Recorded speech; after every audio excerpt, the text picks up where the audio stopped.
Buenos días a todos. Muchas gracias a las personas que están conectadas con nosotros hoy para este evento de Compliance Week. Vamos a dar inicio. Este evento está enfocado en todos los temas de responsabilidad penal de la persona jurídica y cómo tiene un impacto en sus empresas. Entonces, muchísimas gracias por estar aquí, muchísimas gracias por estarnos acompañando. Eh, para los que se están conectando por primera vez con nosotros, quiero contarles un poco sobre Arias. Arias es una firma a nivel regional, líder en la región, que tiene oficinas a través de 6 países, los cuales son El Salvador, Nicaragua, Honduras, Costa Rica, Guatemala y Panamá. Además de eso, contamos con 42 socios y 130 abogados a través de la firma, con diferentes especialidades de práctica. Trabajamos con más de 35 áreas de práctica dentro de la firma. Además de eso, nuestros abogados son galardonados y reconocidos a nivel mundial por su trabajo. Además de eso, quiero aprovechar para invitarlos al siguiente evento de compliance de la región, que va a ser de World Compliance Association. Ellos van a estar realizando un evento presencial en Costa Rica el 28 de noviembre, pero también van a traer una versión virtual a donde las personas fuera del país se van a poder conectar. Bueno, sin más que decir, quiero también presentarles a nuestro director de cumplimiento y derecho penal, Senior Counsel, don Germán Rojas, quien nos va a estar presentando y nos va a estar compartiendo más información sobre nuestros panelistas el día de hoy y sobre la temática de este conversatorio. Muchas gracias. Muchísimas gracias, Monique, y buenos días a todos los que nos acompañan el día de hoy. Como indica Monique, Compliance Week es un evento en el que queremos compartir año tras año sobre diferentes temas relacionados con la materia de cumplimiento. Este año estamos haciendo el enfoque específico en el tema de responsabilidad penal de las personas jurídicas, que es un tema que ha venido en boga en la región durante los últimos años, particularmente en Costa Rica. Pero lo que queremos es dar una perspectiva regional y desde esta idea, pues también queremos enfocar qué pasa cuando no existe normativa de este tipo y para esto contamos con el conversatorio de hoy que se llama Fortalecimiento del cumplimiento efectivo regulatorio, el vacío legal generado por la ausencia de responsabilidad penal de la persona jurídica. Para esto nos acompañan doña Alba Malagón, quien es socia de Holland & Knight Colombia. Doña Alma es abogada corporativa en la oficina de Bogotá de Holland & Knight. Cuenta con más de 15 años de experiencia en la prestación de servicios y orientación legal a clientes nacionales e internacionales, en la incorporación y desarrollo de sus actividades comerciales en Colombia, incluyendo transacciones relacionadas con M&A para completar el ciclo de su crecimiento comercial. También nos acompaña don José Vicente Zapata, quien es socio también de la oficina de Holland & Knight Colombia. Don José Vicente es abogado de la oficina de Holland & Knight en Bogotá, con más de 30 años de experiencia en el sector de recursos naturales. Centra su práctica en asuntos corporativos, contractuales y comerciales, con una fuerte práctica en escisiones, fusiones y adquisiciones. El señor Zapata ha dirigido durante muchos años asuntos regulatorios en materia de medio ambiente, energía y recursos naturales. Tiene experiencia en asuntos de cumplimiento corporativo, incluyendo la definición de programas de ética, el sistema de autocontrol y gestión de riesgo integral de lavado de activos y financiación del terrorismo y la gestión del conocimiento para el cumplimiento efectivo de la normativa, así como casos de responsabilidad por daños contractuales y extracontractuales. Y por último nos acompaña doña Carolina Soto, quien es socia del Departamento Laboral de Arias Costa Rica. Carolina desarrolla varios seminarios respecto al derecho laboral todos los años como parte de un continuo programa de capacitación para clientes de la firma. Ha participado en procesos de fusión, adquisición e integración que incluyen a los bancos privados más importantes de Costa Rica. Asimismo, ha brindado asesoría en materia laboral dentro de transacciones multinacionales que requieren, entre muchas otras necesidades, la estandarización de condiciones laborales de diversas compañías complejas. De verdad, muchísimas gracias por acompañarnos el día de hoy. De previo a iniciar con el conversatorio, queríamos recordarles que este evento busca no solo que ustedes nos escuchen a nosotros, sino también abrir un espacio para que podamos conocernos entre nosotros, que podamos conocer personas que también están interesadas en esta materia, que podamos compartir nuestras experiencias y para estos efectos después del conversatorio que está iniciando, vamos a abrir un espacio denominado Roundtable, que es un espacio en el que los que nos gusten se pueden conectar para efectos de que podamos abrir un espacio de conversación en el que podamos presentarnos, contar nuestras experiencias, un poco compartir con personas que están interesadas en esta materia. Para este fin, una vez terminado este conversatorio, va a quedar la sesión abierta, va a haber en el sector, en el área de mensajes, un link al que pueden conectarse para que pasen a la sesión de Roundtable y como les digo, la idea es que conversemos y nos conozcamos. Pues de verdad, muchísimas gracias a todos los ponentes del día de hoy e iniciaría tal vez con una pregunta, don José, doña Alba, ¿cómo podemos medir la diligencia de las empresas y la eficacia de sus programas? Muchas gracias, hermano. Muchas gracias a los amigos y colegas de Arias por la invitación el día de hoy. Muchas gracias a los presentes por acompañarnos. Básicamente, siguiente diapositiva, por favor. La idea de lo que vamos a ver en estos minutos con mi socia Alba es tratar de darles un panorama un poco de cara a ese tema del cumplimiento efectivo. Y este es el temario que vamos a ver. Y para atender la primera pregunta que se nos formula, siguiente slide, por favor. Lo primero que hay que mencionar es, miren, para uno poder lograr hoy en día esa realidad de eficacia en los programas de gestión, creo que hay unos elementos que resultan absolutamente esenciales y que deben considerarse.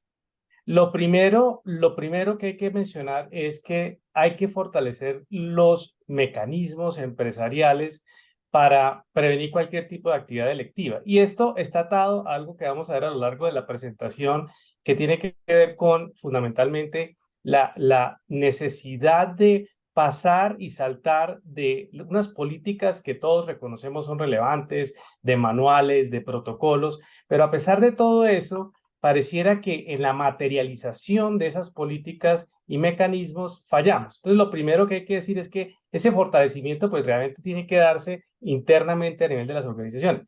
Lo segundo, pues obviamente es que el esquema de fortalecimiento no es solamente un tema, pues y sé que Carolina se va a referir al tema, no es solamente el tema laboral, es más allá de ese tema laboral, es cómo se implementa una cultura que es esa cultura eficaz de cumplimiento en materia de compliance, en materia de lo que estamos viendo.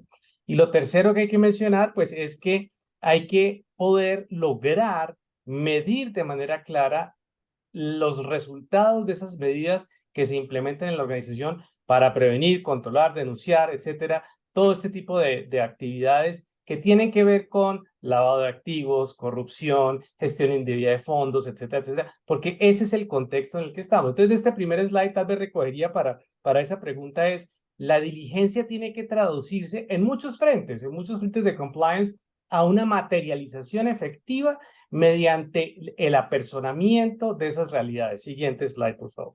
Y en ese contexto también hay que tener claro que la alta gerencia, los administradores, los representantes de las organizaciones, pues tienen un marco de deberes cada vez más fuerte y más riguroso. Y ese marco de gestión legal, pues les impone unas cargas muy importantes. Y lo que no puede pasar desde el punto de vista de la gestión administrativa es lo que llamamos coloquialmente las órdenes o las instrucciones ambiguas. En muchos de los casos que analizamos, cuando hacemos los estudios de debida diligencia, cuando hacemos los análisis de qué pasó, ¿cierto? Porque siguen pasando las situaciones y verificamos, hay un patrón común que es muy típico de la realidad de la gestión en el cumplimiento efectivo en materia de compliance, y es que muchas veces las reglas y los protocolos existían, muchas veces las personas habían sido capacitadas, pero esa capacidad de entender la forma en que se gestiona para que no se presenten los problemas de compliance, pues estaba faltando algo más. Y esa realidad se presenta cuando verificamos que esos administradores dicen, pero ¿cómo así? Todo el mundo sabía, pero nadie sabía. Y entonces lo que no puede haber es lo que llamamos órdenes o instrucciones ambiguas. Y muchas veces ese lenguaje corporativo entre líneas ¿cierto? Y la falta de ser directos en el mensaje. No se acepta, no se tolera un acto de corrupción. La organización no permite ese tipo de mensajes mucho más directos. A veces no se atan, y particularmente estamos viendo aquí el tema latinoamericano, y pues evidentemente no se ata una cultura a veces latinoamericana donde nos cuesta esa forma de ser mucho más directa frente a la responsabilidad que genera. Lo otro, pues, es que no basta simplemente aprobar los sistemas y rendir los informes correspondientes, porque se nos vuelve lo que decimos siempre un check the box, se nos vuelve un sistema de simplemente tratar de cumplir por cumplir, y eso no basta. Y lo otro, pues obviamente, como mencionaba, es el tema de la forma en que la gerencia, la alta gerencia, se apodera, se apersona del monitoreo de las decisiones. En estos días me planteaban una discusión en una asamblea de accionistas fuera de Colombia, de hecho, en una sociedad domiciliada en otro país, y unas discusiones de asamblea de accionistas frente a la regulación de esa jurisdicción era, oiga, pues aquí llega y hay un oficial que denominamos oficial de cumplimiento o de cumplimiento de compliance, etcétera, y esa persona da un reporte, los accionistas dicen gracias, la persona se retira y no pasa nada. No hay un sistema que logre que esas decisiones se materialicen de manera mucho más fuerte en la organización. Siguiente diapositiva, por favor. Y entonces, ¿qué es lo que pasa en este contexto? Y a mí me ha encantado siempre esta diapositiva porque alguna vez la vi hace muchos años, de hecho fue un socio de Holiday Night que me la mostró, y entonces las cosas ya no parecen ser lo que estamos viendo que son, o las cosas son distintas de como las veíamos tradicionalmente. Y esto pues obviamente tiene que ver con estas prácticas efectivas, y es que el enforcement, lo que las normas nos están exigiendo es muchísimo más alto de lo que a veces percibimos es nuestra responsabilidad y gestión. Y Alba se va a referir pues esto particularmente desde la óptica de los administradores y la parte penal, como vamos a ver. Siguiente. Y en este contexto pues hay un caso que nos parece muy relevante mencionar, que está creciendo y que lo he denominado aquí extinción del dominio en Colombia. La figura existe. ¿Y qué es lo que está pasando para que entendamos la gravedad del problema de cara a la omisión de los deberes de compliance? Entonces, básicamente lo que está pasando en algunas jurisdicciones es que se adelanta un proceso de debida diligencia para un negocio jurídico determinado. Una compraventa de activos, un M&A, un proceso de adquisición de marcas, cualquiera que sea una adquisición de inmuebles, y esto es, el proceso de debida diligencia se adelanta en un determinado momento por la organización con base en los estándares de la respectiva organización. En segundo lugar, se documentan en los contratos respectivos las representaciones que tradicionalmente todos los que estamos aquí en línea incluimos en los contratos, y es todas esas representaciones y garantías pues dicen que no hay fondos ilícitos aquí, que todo se ha hecho bien, que todos tenemos conocimiento del origen de los recursos, y se hacen todas esas representaciones en ese contexto. Pero cuando vamos al seguimiento en la gestión de esa realidad, pues resulta que cada vez más, y aquí es donde está lo importante de este caso, esta realidad que se está presentando, que es tan delicada, es si las autoridades administrativas y obviamente judiciales evidencian en un determinado momento que a pesar de esos procedimientos, ese acto, ese negocio jurídico, ese contrato, tuvo relación con actividades ilícitas, entonces empieza a pasar una cuestión que es totalmente diferente a la que veníamos típicamente acostumbrados. Y es que el Estado toma control de la actividad correspondiente, toma control de los activos y casi que los secuestra mientras que se define la situación atada a esos actos de corrupción, de ilegalidad, etcétera, bajo unas normas muy fuertes de presunción de responsabilidad, con un problema complementario que es muy complicado, y es que el procedimiento correspondiente toma demasiado tiempo judicialmente en nuestras jurisdicciones.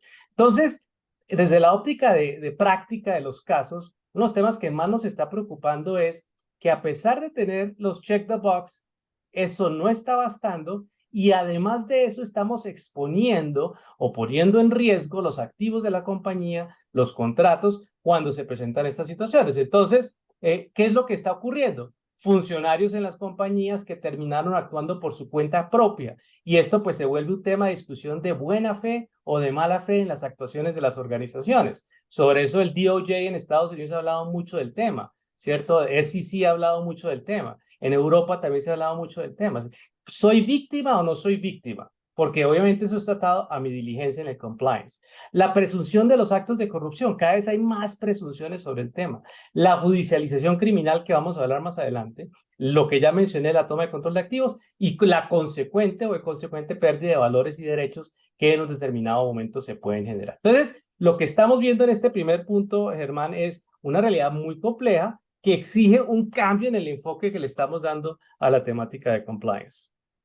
Siguiente. Los riesgos y efectos de esta realidad. Pues obviamente hay unos temas que son importantísimos de tener presente y es, ¿cierto? El problema ya no es solamente el sector público. Claro que tenemos en Latinoamérica un problema a nivel del sector público, pero realmente se ha aumentado de manera importante la corrupción privada y los problemas que están atados a la corrupción privada en temas como colusión, en temas como negociaciones cerradas, en temas de competencia, etcétera. La reputación de las empresas cada vez se está viendo más afectada y esto obviamente nos genera una situación bastante complicada que antes veíamos, como digo, más en el sector público, pero que hoy en día vemos también en el contexto privado y es que nos pega al PIG de las compañías porque evidentemente nos está generando un desvalor. Y la otra parte, pues está el tema de hay que desmantelar la cultura generalizada que por muchos años se manejaba del todo vale, de que no importa cómo se hacen las operaciones, ya hay un valor que es subyacente mucho más importante que seguramente en otras jurisdicciones pues ha tenido mayor desarrollo, pero que empieza a pesar de manera muy marcada en Latinoamérica. Siguiente, por favor. Y en este contexto, pues obviamente, siguiente. Y en este contexto, pues obviamente hay unos aspectos complementarios, ¿cierto? Y es, lo primero es, no se trata de temas opcionales. Muchas veces nos cuestionan, nos discuten, nos comentan, oiga, ¿esto cómo funciona desde el punto de vista de la realidad empresarial?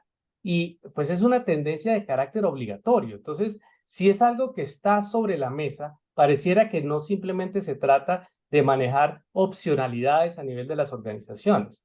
En el mercado, además, cada vez se dividen las empresas que cumplen y las que no cumplen, ¿cierto? Y se nos restringen mercados de exportación, de importación de productos, de manejo transnacional, etcétera. Lo otro es la discusión eterna que sigue siendo, yo no sé por qué seguimos en esa discusión, el tema no tiene que ver de cuánto es el valor del acto asociado con un evento de corrupción. No estamos hablando ahí, como dice la diapositiva, de $1.000. No, el tema no es el monto, el tema son los actos y la intencionalidad y las condiciones y características que rodeaban esos hechos. Pueden ser $500, puede ser cualquier monto el que genera eso. Evidentemente, siempre se ha dicho, y hay muchos ejemplos también a nivel de SEC de montos ínfimos, pues no son los que están generando esta problemática. Pero lo cierto es que el monto no es el criterio determinante. Lo que importa es la acción y obviamente se subestima, como vamos a ver, la responsabilidad de los directivos que puede generar esa responsabilidad patrimonial y penal en un determinado momento. Siguiente, por favor.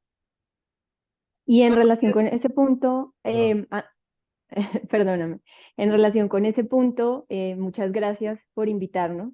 Me gustaría mencionar casos específicos partiendo de la base de un problema que es común a todas las empresas, independientemente de donde estén ubicadas, y es, como lo mencionaba José Vicente, es un tema de corrupción y es un tema de problemática privado de la empresa como ente productivo que está sometida a unas limitaciones específicas relacionadas con la reserva de su información comercial y la reserva de su información financiera.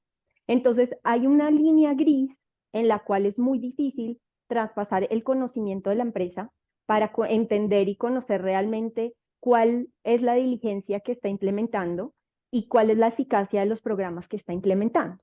En esa medida, mucha de la información a la que podemos tener acceso para generar esas métricas resulta de estadísticas, resulta de decisiones administrativas y de decisiones judiciales que se hacen públicas. Y en Colombia en particular está tomando mucha relevancia y se ha vuelto muy común que las autoridades emitan comunicados de prensa para informar al público situaciones particulares que en opinión de las entidades, o como lo entendemos nosotros, en opinión de las entidades, lo que buscan es generar algún tipo de miedo para que las empresas tomen medidas adecuadas. Entonces estamos hablando de mecanismos preventivos que resultan del inicio de acciones administrativas o judiciales que buscan revertir en la implementación de medidas diligentes de compliance. Entonces, para el caso particular en Colombia, donde la implementación se ha dado básicamente entre el 2017 y el 2023, se conocen, según información disponible en Internet, aproximadamente 67 casos relacionados, no solamente con temas de soborno y corrupción nacional e internacional, sino también con temas de no prevención del riesgo de lavado de activos, financiación del terrorismo y, según nuestra normatividad específica, prevención de la proliferación de armas de destrucción masiva. Hay casos relevantes que, por haberse hecho públicos a través de comunicados de prensa e información disponible también en Internet, podemos mencionar. Existe el caso de una plataforma de comercio electrónico que se llama Rappi, que entiendo que hay personas tal vez en este foro que por la región lo conocen.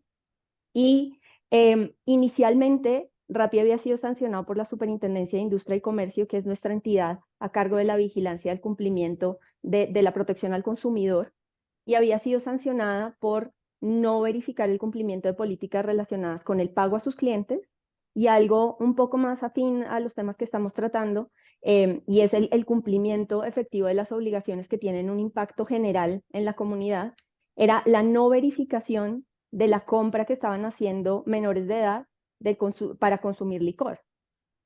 Ese precedente que tuvo la superintendencia respecto de esa entidad en particular derivó en la investigación a cargo de la Superintendencia de Sociedades, que, como su nombre lo indica, es un ente rector y vigilante de las operaciones de las empresas en Colombia, que inició una investigación por el presunto incumplimiento de prácticas asociadas tanto al lavado de activos como a temas de corrupción. Y esa es una investigación que están dando. No tenemos mucha información respecto de cuáles son los elementos fácticos de la investigación, pero lo cierto es que esa intercomunicación entre las empresas y la divulgación que se hace del inicio de procedimientos administrativos, pues hace que muchas de las empresas empiecen a cuestionarse, y pues como abogados empezamos a tener conocimiento de la necesidad específica que empiezan a tener nuestros clientes, que viendo lo que está pasando buscan prevenir.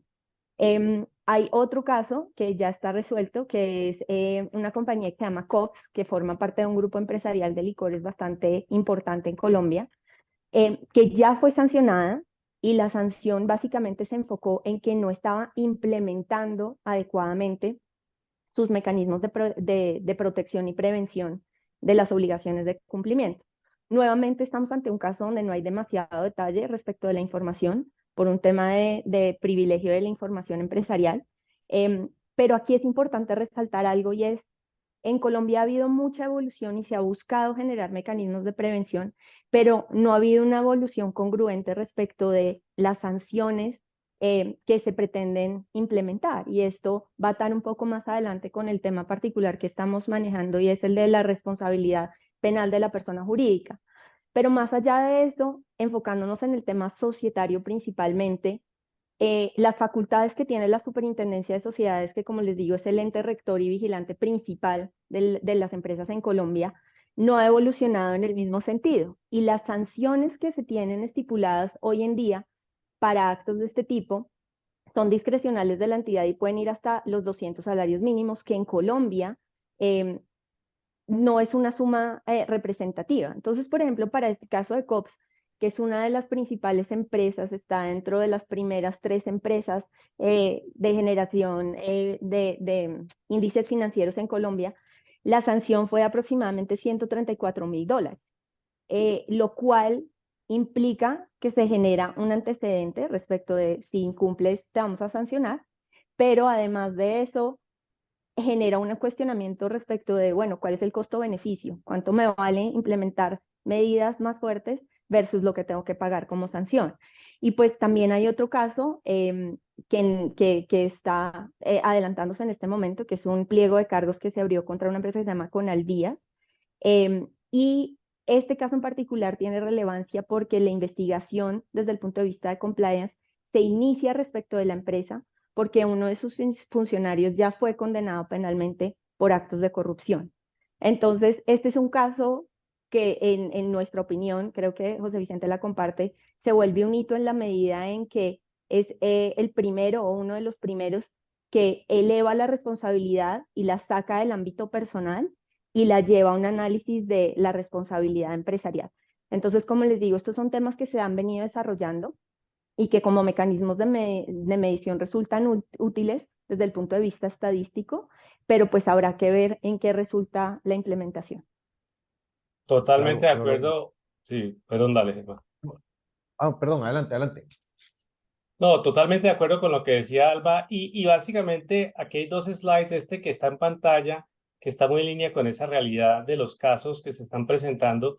Y miren, digamos que hoy en día estamos hablando de temas reputacionales, legales, operacionales y una cosa que siempre nos parece importante y es el tema de contagio, que a veces se subestima, particularmente en operaciones cruzadas, operaciones internacionales y demás, porque lo cierto es que cuando se presentan estas realidades, evidentemente, esto genera un impacto sobre accionistas, sobre partes relacionadas, sobre contratistas, etcétera, que al final del día, pues no es lo ideal. Entonces, pareciera que debería haber un marco común que generara esa tendencia a fortalecer el tema de compliance desde el punto de vista de estos riesgos asociados con la realidad. Y en la siguiente diapositiva, si la presentamos, ata también muy bien con lo que estaba diciendo Alba, y es fundamentalmente, miren, en el caso colombiano hay una cosa que es interesante que ya vemos en la legislación vigente, sin perjuicio de que todavía falta dar unos pasos más importantes hacia adelante, que seguramente vamos a ver más próximamente, más temprano que tarde. Hay una norma que es la ley 2195 que empezó a decir lo siguiente, y es que puede haber responsabilidad administrativa ya de la persona jurídica, y como hemos dicho, y esta presentación está muy atada al tema de esa distinción entre la responsabilidad entre empresas y individuos, pero puede haber responsabilidad de la persona jurídica, ¿cierto? Cuando existan sentencias penales condenatorias, ¿cierto? O cuando se hayan adelantado principios de oportunidad en frente de o en contra, pues, de los administradores o funcionarios por la comisión de delitos contra distintos bienes jurídicamente tutelados que tengan que ver con este tema de compliance. Para los que no manejan ese tema, pues obviamente el principio de oportunidad tiene que ver con esos eventos donde quien ha cometido la infracción, ¿cierto? Entra con la fiscalía correspondiente a negociar, a discutir la forma en que asumirá los daños derivados del delito correspondiente en aras de evitar la penalidad, en este caso la cárcel asociada con la transgresión respectiva. Entonces, lo que sí es cierto es que las normas ya están trasladando cada vez más y buscando trasladar cada vez más a la persona jurídica para que no nos quedemos solamente en el tema de los administradores, representantes legales o funcionarios. Porque claro, esos ya están capturados por una serie de normas que les tipifican una responsabilidad jurídica.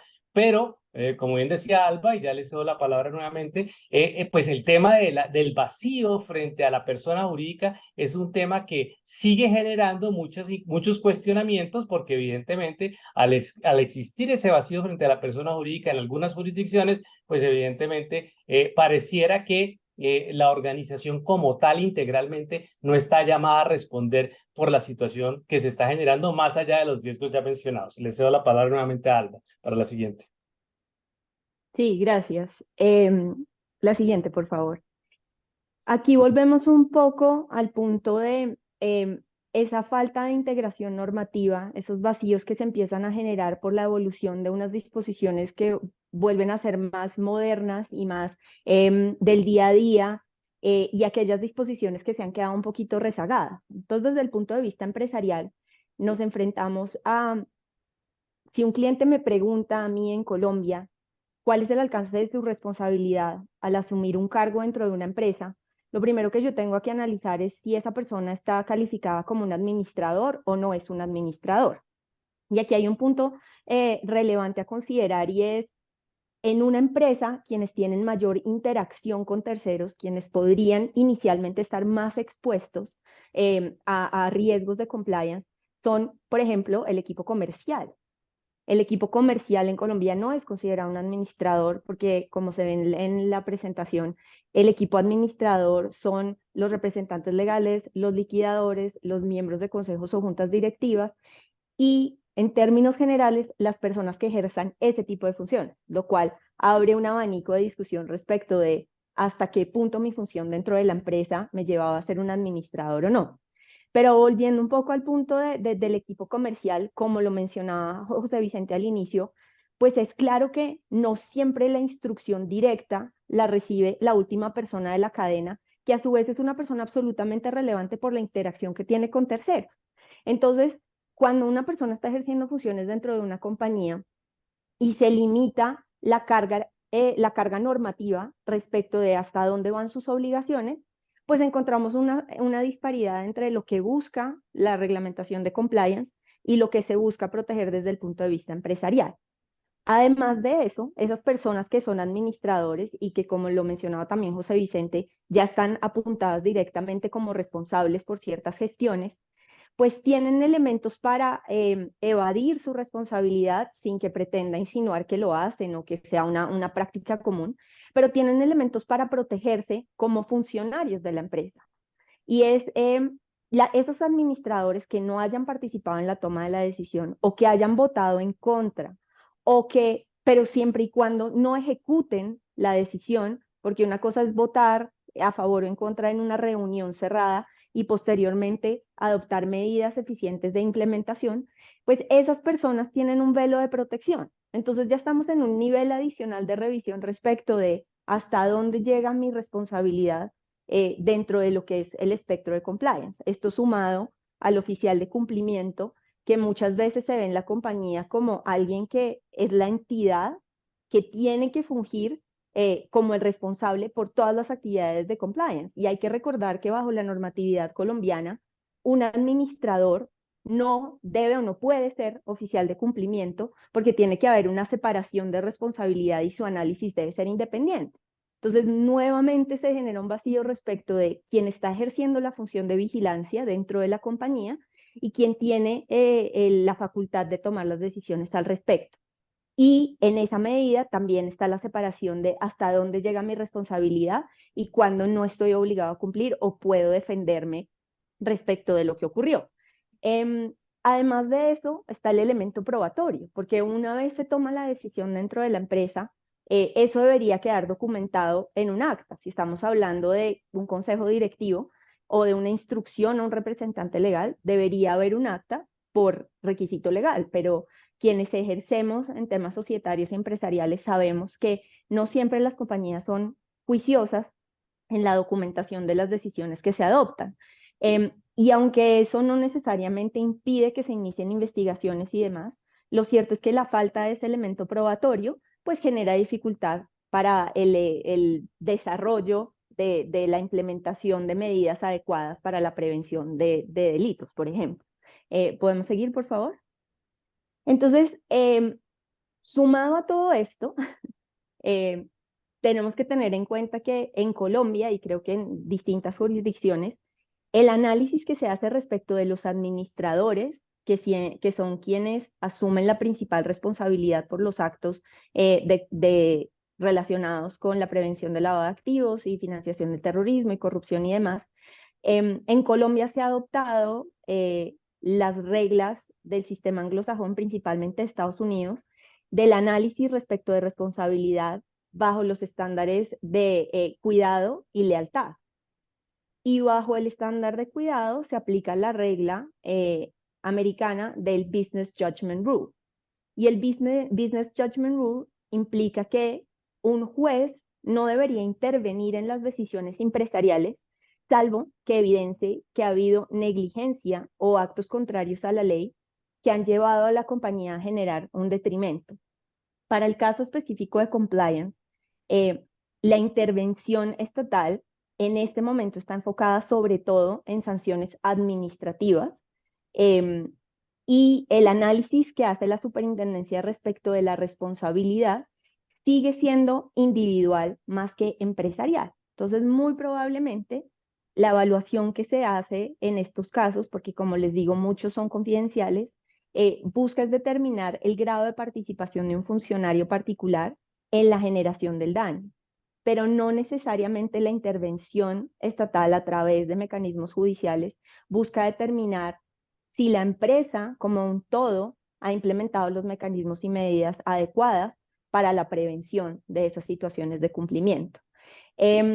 Y pues está el deber de lealtad, que busca que haya una protección para la prevención de conflictos de interés que eleva las situaciones particulares a la asamblea de accionistas. Pero lo cierto es que lo que uno se cuestiona en todos estos temas de cumplimiento es dónde está el límite real entre la libertad de empresa y lo que permitiría regular adecuadamente la protección del interés general derivado de situaciones relacionadas con compliance. Entonces, es claro que debe permitirse la libertad empresarial, es claro que cuando una compañía está adecuadamente constituida y tiene órganos de administración, juntas directivas responsables que toman decisiones adecuadas, el intervencionismo del Estado, por lo menos en mi opinión, debería estar mitigado hasta cierta medida. Y en la medida en que se permita a los administradores actuar, eso está cubierto. Pero no se está mirando de manera integral cómo cerrar el ciclo cuando la compañía no está siendo evaluada como un todo, porque las limitaciones del juez no permiten llegar a esas instancias.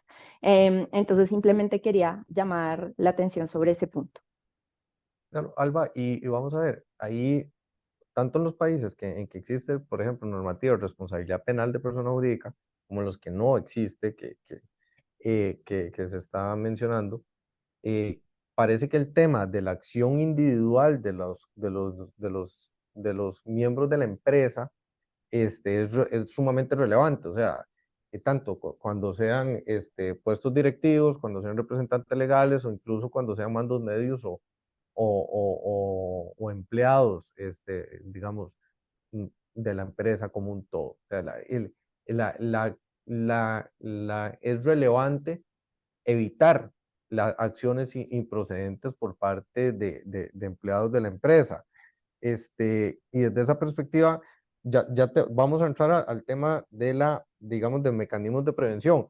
Quisiera preguntarle a Carolina también, digamos, cómo desde la función patronal se pueden disminuir el riesgo de acciones de este tipo, de incumplimientos. Claro, Germán, y bueno, ya al inicio, pues José se refería un poco a esto, ¿verdad? Desde el punto de vista patronal, desde esta responsabilidad del estar en una capacitación constante, desde el eslabón más pequeño o inicial de la cadena hasta el final de la misma, es importante mantener esta capacitación, ¿verdad? De todos los cursos anticorrupción, antilavado, que por lo general se hacen de manera anual, muchas veces de forma virtual, otras veces definitivamente sería prudente y recomendable hacerlo de manera presencial, ojalá sumamente práctico, ¿verdad? Porque muchas veces genera confusión, lo decía bien José, ya hay muchas cosas que no son lo que parecen y bueno, yo creo que una comunicación abierta de una manera transversal entre todas las diferentes jerarquías de la compañía va a ser muy importante porque lo que para mí podría ser eventualmente un acto de incumplimiento de corrupción, podría ser que para otra persona, más arriba o más abajo, no lo sea, y pierda de vista que realmente lo que hace es poner en riesgo, como decía Alba, a través de la exposición de estos casos particulares y prácticos a la compañía en sí, ¿verdad? Y entonces luego nos estamos lamentando desde los estratos más altos de administración de las empresas, lo que algunos subalternos lamentablemente hicieron. Entonces, esta capacitación continua, abrir las puertas para que las personas se puedan sentir cómodas preguntando, me está sucediendo esto con un cliente, me está sucediendo esto con un proveedor, me está sucediendo esto con un ente de gobierno, ¿cuál debería ser mi respuesta? ¿Verdad? Porque al final del día, como todo en la vida, estas cosas también se van transformando. Y lo importante o lo ideal sería poder ir siempre un paso adelante capacitando al personal de la manera más efectiva para tratar de evitar que se den estas situaciones lamentables. Claro, muchísimas gracias, Carolina. Entonces, Alba, volviendo al tema, entonces, ¿cómo entramos a la prevención de actividades delictivas dentro de la empresa?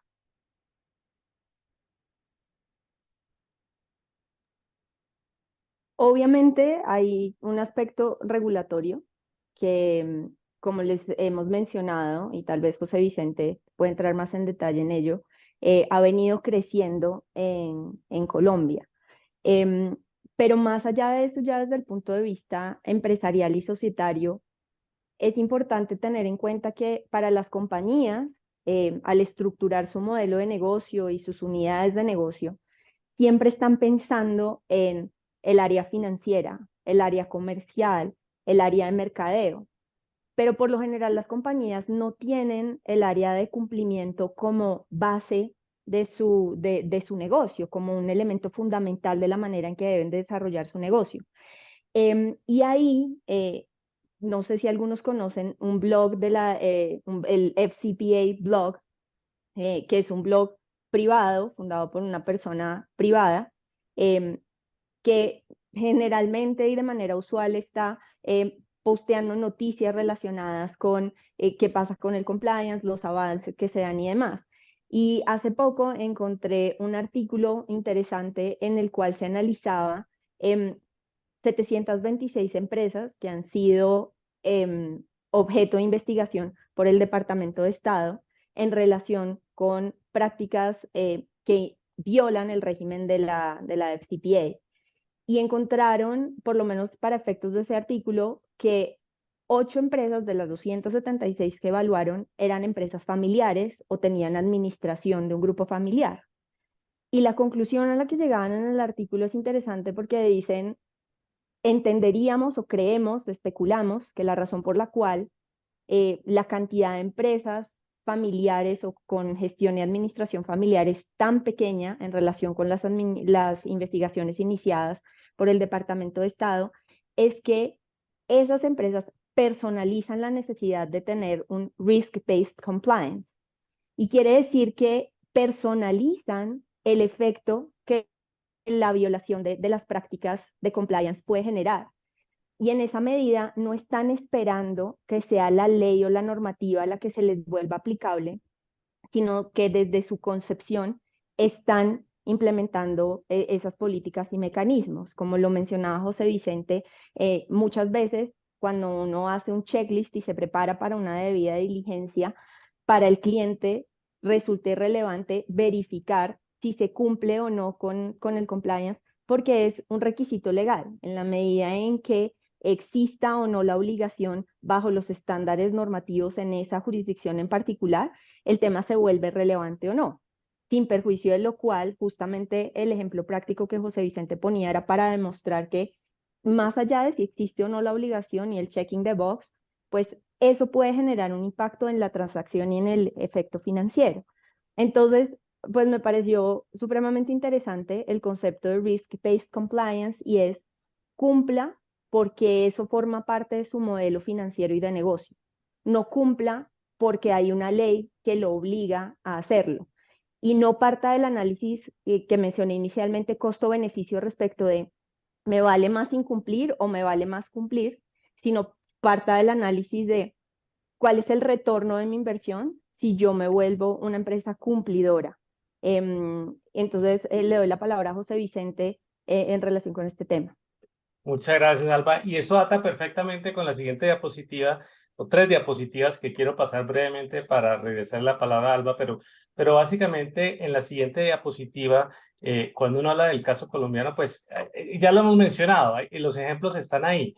Quiero citar 2 normas y después les voy a dar un cuadro para que lo vean y hoy sé que la presentación seguramente se les comparte a todos, pero digamos que hay normas más recientes que recogen 2 temas. Primero, pues el régimen de responsabilidad administrativa de sancionatoria de las personas jurídicas en este tema, incluye personas jurídicas propiamente tal, sucursales, uniones temporales, empresas industriales, o sea, toda la gama de entes jurídicos que podemos pensar cada vez más están cubiertas. La semana pasada, en el caso colombiano, las cámaras de comercio que llevan el registro mercantil y las entidades sin ánimo de lucro también vieron la obligación de tener sistemas de gestión de compliance en materia de ética, en materia de cumplimiento, para cumplir sus deberes correspondientes. Y no hemos mencionado que no es de menor entidad para los casos de Latinoamérica el tema de los tratados internacionales y las normas que nosotros veníamos acostumbrados al UK Act en materia de bribery ya veníamos acostumbrados, como se decía, al tema de FCPA, pero cada vez más nuestras jurisdicciones tienen sus propias normas transnacionales o con efectos transnacionales en materia de responsabilidad por actos de corrupción. En el siguiente slide pueden ver simplemente un panorama de la complejidad que en el caso colombiano está creciendo con el tema de normas sectoriales y que llevan a que distintos entes de control estén mirando los sistemas de gestión de materia de cumplimiento. Aquí simplemente a título informativo, en la parte corporativa, en la parte financiera, en la parte del sector transporte, pero eso se está ampliando por todos los distintos sectores, en adición a este cumplimiento que va más allá simplemente del compliance for compliance e incluye los aspectos de cómo debe ser el comportamiento ético empresarial. Y eso también se está tratando de trabajar más en el derecho comparado y en los tratados internacionales. Y en el siguiente slide, pues recogemos un poco ese marco de responsabilidad desde la óptica de los elementos y lo que toca hacer preventivamente. Entonces encontramos pues que políticas, procedimientos, documentación, cómo se estructura la organización, quién controla este tema, lo que mencionaba Alba desde el punto de vista de las personas que gestionan el cumplimiento. No pueden ser simplemente esas personas que han estado permanentemente al lado de la organización, sino que tienen que poder realmente tener esa capacidad de liderazgo que permita efectivamente dar el cumplimiento. El tema tecnológico, que tampoco lo hemos mencionado. Cada vez más vemos en nuestras jurisdicciones problemas asociados con actos de corrupción por omisiones tecnológicas, por falta de controles tecnológicas y de gestión. Y en esto el tema de Artificial Intelligence pues también va a jugar un papel muy importante atado a temas como filtración de información y lo que ya mencionaba Carolina de entrenamiento. Entonces, todo lo que tiene que ver con esas fases, pues son los que permiten que podamos seguir dando cumplimiento. Y ahí está el problema que encontramos, que le vuelvo la palabra a Alba, sobre el tema de la responsabilidad ampliada penal. Sí, seguimos, por favor. Y una más, por favor. Entonces, como para cerrar todo el círculo, me parece que hemos estado criticando mucho a la empresa por delegar la responsabilidad principalmente en las personas. Por supuesto, sigue siendo importante la responsabilidad de las personas, pero lo cierto es que siempre hemos concebido la empresa, no solamente en Colombia, sino de manera internacional, como un ente independiente, separado de sus agentes de administración, y que es sujeto de manera directa de derechos y obligaciones. Y de hecho, esa es la principal motivación por la que muchas personas constituyen empresa, y es la separación del patrimonio y la separación de la responsabilidad que genera un beneficio. Porque no puede ser que porque yo quiera emprender en mi país, porque yo quiera hacer una actividad económica productiva, tenga que poner en riesgo todo mi patrimonio y todo lo que he construido en el pasado por una apuesta económica. Entonces es lógico que la empresa se constituya con una separación de responsabilidad patrimonial frente a lo que es la persona individualmente considerada. Pero no puede ser que se haga ese reconocimiento y además de eso, la persona jurídica como tal no sea responsable en el mismo nivel que son las personas naturales para temas tan relevantes como lo es el compliance. Entonces, cuando nosotros simplemente nos hemos enfocado o por lo menos en Colombia, en la responsabilidad de las personas, pues entramos en un juego muy delicado en el cual si la persona incumple, si la persona falla, simplemente la cambio y la compañía continúa operando. Según el régimen legal que José Vicente acaba de exponer, pues la compañía continúa operando con unas sanciones de índole económica y con unas sanciones reputacionales, pero no hay una medida eficiente para cerrar el ciclo en el cual se verifica adecuadamente que la compañía va a asumir la responsabilidad por el cumplimiento bajo los estándares internacionales de lavado de activos y corrupción, explicados en términos muy generales. En esa medida, pues se abre la discusión respecto de si yo tengo una persona como entidad independiente que es sujeto de obligaciones, de derechos y obligaciones, ¿por qué esa persona jurídica no es sujeto de derechos y obligaciones en la esfera penal? Y lo cierto es que lo más relevante que yo rescato de ese análisis es, pues, la sanción penal tiene un elemento rehabilitador para la sociedad, es como el principal fundamento de la existencia del régimen penal, y es buscar que haya una rehabilitación y una adecuada reparación cuando se ha cometido un delito. En la medida en que se lograra tipificar adecuadamente los delitos por compliance de la persona jurídica, lograríamos en gran medida y en mi opinión que las empresas interiorizaran la necesidad, perdón, me trabé un poco, interiorizaran la necesidad de que el compliance fuera parte de su actividad empresarial y no la responsabilidad de personas particulares. En la medida en que la rehabilitación, el tipo penal y la sanción incluyan, por ejemplo, actividades de seguimiento enfocadas en personas especializadas que van a empezar a asistir a la empresa para verificar que la implementación no sea nominal, porque hice el checking the box, sino que además sea práctica y efectivamente genere el resultado que se busca. Si la sanción penal se enfocara en mecanismos de rehabilitación, más que reparación y económicos, pues creo que la responsabilidad penal de la persona jurídica tendría un efecto más que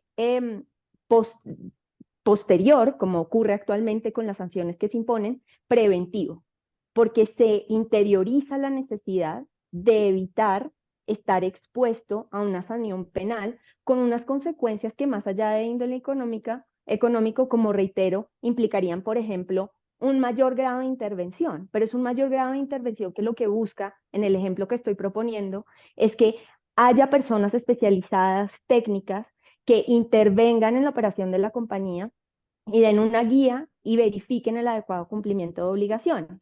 Porque las sanciones que tenemos hoy en día le dicen a la compañía, ok, usted incumplió, entonces refuerce sus mecanismos. Pero la compañía no necesariamente sabe cuál es ese refuerzo. O si lo sabe, pues mide hasta qué punto debe o puede llegar sin que eso le genere un detrimento patrimonial adicional. Entonces, una intervención desde el punto de vista penal enfocada en la rehabilitación de las empresas es lo que creemos que puede facilitar, como les digo, cerrar ese ciclo para que el compliance no solamente se quede en la evaluación de requisitos, en la evaluación de personas particulares, sino en que implementemos, como les mencionaba, el risk-based compliance y es que esto forme parte del plan de negocio de cada una de las compañías. Claro. Y desde esa perspectiva, entonces, y avanzando en temáticas, José Alba, ¿cómo ven ustedes el estado actual, digamos, de la normativa colombiana en comparación con otros países de la región? Sí, saltamos ahí al siguiente slide. Creo que el siguiente recoge un poco lo que estaba señalando Alba. No sé si quieres ampliar un poquito ahí, Alba, antes de mostrar el de las normas. No, gracias. Bueno, entonces siguiente, por favor.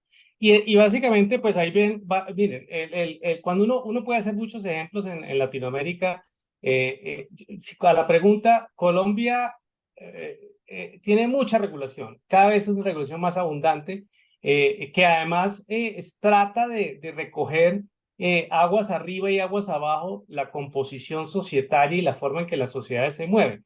Y eso pues obviamente rebasa un poco el análisis de la presentación, pero para que lo tengan presente, el tema del velo corporativo, el tema de cómo se responsabiliza a los accionistas, cómo se extiende a las subsidiarias y a las sucursales. Y todo este tema pues cada vez es más fuerte en Colombia. Tal vez si comparo con otras legislaciones, desde el 2011, Colombia tenemos un estatuto anticorrupción, el caso de Perú en el 2016, la ley 3040-24, ustedes en Costa Rica tienen una normatividad sobre el tema, pero al final del día diría que parte de lo que tenemos que avanzar es lo que decía Alba precisamente y que Carolina con los ejemplos en materia laboral también mencionaba, y es nuestra tradición jurídica sigue creyendo que basta con la normatividad expedida para solucionar un problema que es material y sigue siendo material en Latinoamérica, que es el tema de corrupción, que es el tema de falta de cumplimiento. Este es el tema, se extiende a lo ambiental y a lo social cada vez más. Y si bien es cierto que la respuesta sería, hay un marco normativo fuerte, en el caso colombiano, comparativamente con otros países, todavía estamos lejos de la aplicación efectiva de ese marco normativo fuerte para lograr que esto no pase, porque lo que finalmente, como decía Álvaro, es crear una cultura de diligencia.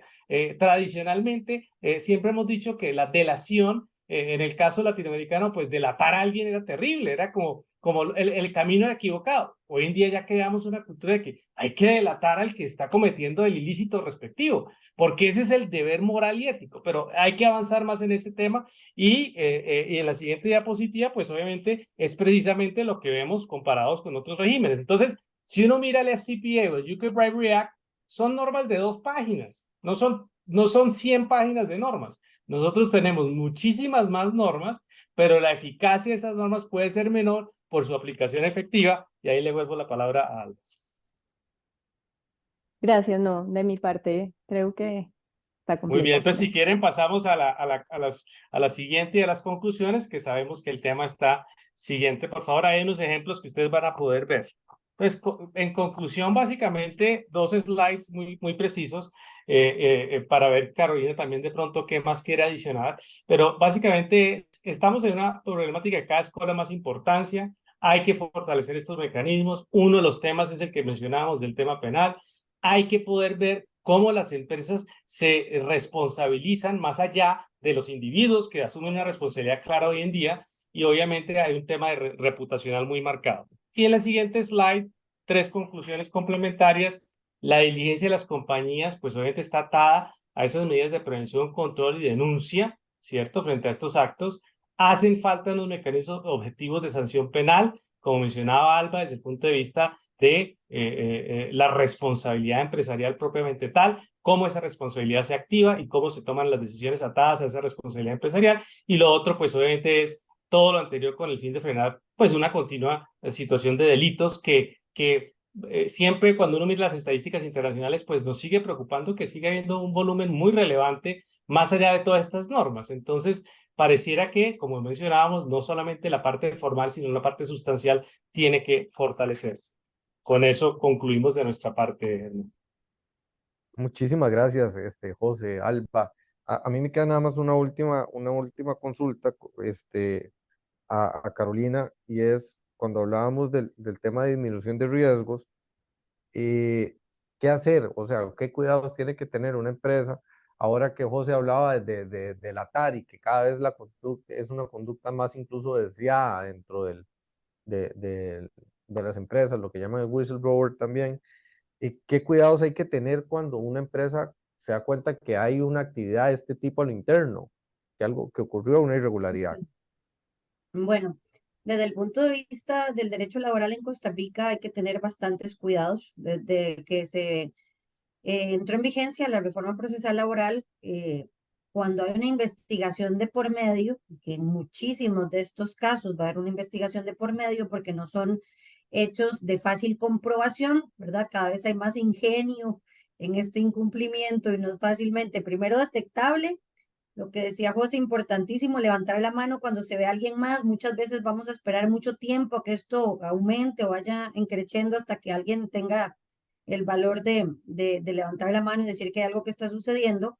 Lo cierto del caso es que si yo como patrono no tomo las diligencias o los cuidados necesarios para informar a aquellas personas que están siendo investigadas, desde el punto de vista de materia laboral, eventualmente yo no podría sancionar con un despido. Y la verdad es que esto desde un punto de vista empresarial genera muchísima frustración, ¿verdad? Tengo una persona que ha cometido un delito, que ha caído en un incumplimiento de compliance y por haber obviado una formalidad que entró a regir a partir de la reforma de dar avisos de esta investigación, podría eventualmente tener una falta prescrita. En Costa Rica el plazo de prescripción de las faltas es muy corto, es un mes. Si yo me doy cuenta un 1 de octubre, si el 1 de noviembre no he amonestado, no he suspendido sin goce de salario, no despedido, al 2 de noviembre, aunque tenga todas las pruebas más claras que el agua, no podría despedir. Entonces, primero que nada, dar aviso en caso de investigación, que va a ser incómodo, que la persona va a estar sobre alerta, sí. Entonces, ahí son decisiones empresariales que hay que tomar. Eso, uno. Y 2, me atrevería a decir que el manejo de la prueba, ¿cómo voy a obtener la prueba? También igualmente en Costa Rica, a diferencia de otras legislaciones, toda la información que está en el computador o en cualquier otro dispositivo que el trabajador tiene a través de la función que desempeña, contiene información personal, o al menos se considera desde el punto de vista doctrinario jurisprudencial que si yo como patrono intervengo ese dispositivo, ya sea sin consentimiento previo o sin presencia del colaborador, estoy violentando su derecho a la intimidad.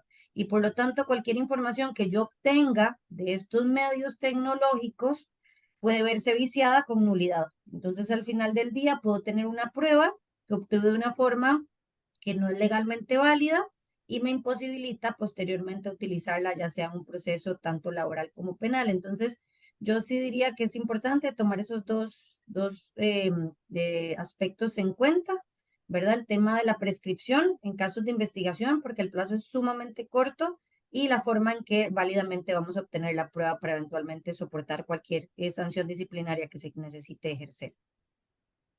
Muchísimas gracias, Carolina, Alba, José. De verdad es que ha sido sumamente interesante, sumamente enriquecedor. Esperamos que para las personas que también están conectadas el día de hoy haya sido de igual interés y igual provecho.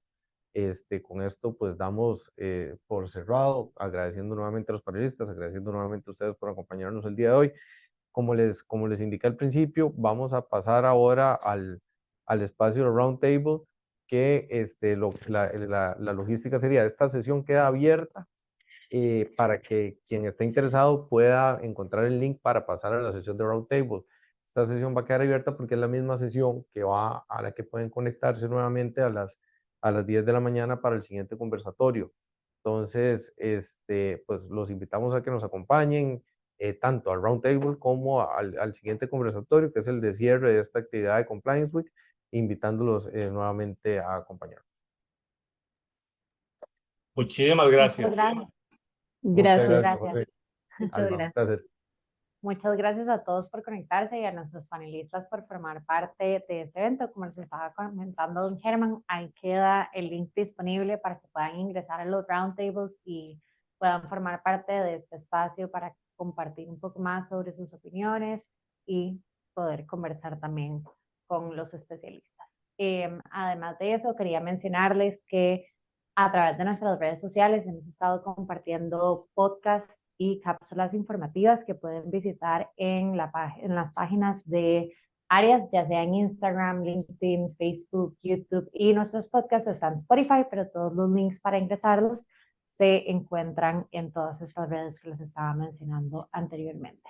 Dentro de los podcasts hemos seleccionado a 3 invitados especiales que nos han acompañado y nos han dado su punto de vista. Uno de ellos es el juez penal Alberto García, quien habló sobre la responsabilidad penal y los temas prácticos. Después de eso tenemos también las investigaciones internas y la responsabilidad penal, a donde nos acompañó el socio de EY, Alfonso Crespo. Y además de eso, la CEO de Comply Academy nos habló sobre lo que es una cultura ética empresarial y cómo esto se puede crear. Así que los invitamos a que ingresen a nuestras redes sociales para escucharlos y también a que pasen ya con el link que les dejaron ahí disponible a los roundtables para que puedan conversar entre ustedes. Muchas gracias. Hasta luego, gracias. Adiós.